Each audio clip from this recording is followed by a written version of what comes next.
তো সব থেকে মেন পয়েন্ট হচ্ছে কি, মহাবিদ্রোহ হেরে যাওয়ার ব্যর্থতার মেন একটা খুঁটি হচ্ছে কি, তোর যোজনা বা পরিকল্পনার অভাব বা প্ল্যানিং এর অভাব। জীবনে যে কিছু কাজ করবি কিনা, আগে প্ল্যানিং করবি যে আমি এটা থেকে এটা করবো, এটা থেকে এটা হবে, এটা থেকে ওটা হবে। প্ল্যানিং না করলে সাকসেস আসবে না কোনোদিন। প্ল্যানিং করতে হবে। সেটাই ভুল করেছিল তখন এই ইনস্টিটিউটের লোকগুলো। দিল্লি বেরেলি বিনা প্ল্যানিং করে যুদ্ধ করতে চল। আরে ভাই, তোর কাছে অস্ত্র শস্ত্র আছে কিনা, খাবার দাবার আছে কিনা, সবকিছু মজুদ আছে তো কিনা দেখতে হবে তো, কতদিন চলবে না চলবে এটা তো দেখতে হবে তো। এগুলো দেখে নি।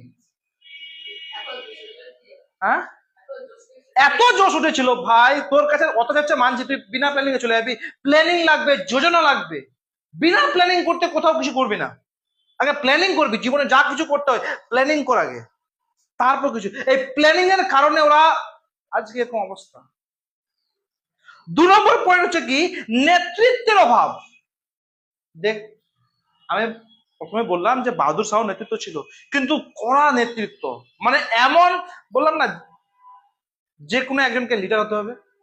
লিডার ছিল মানছি, কিন্তু সেরকম ভাবে লিডারটা ছিল না, সেরকম ভাবে নেতৃত্ব দিতে পারছিল না। তুই ওদিক থেকে যুদ্ধ কর, আমি এদিক থেকে উঠছি, তুই এদিক থেকে কর, আর এদিক থেকে ধর, এরকম নেতৃত্ব ছিল না।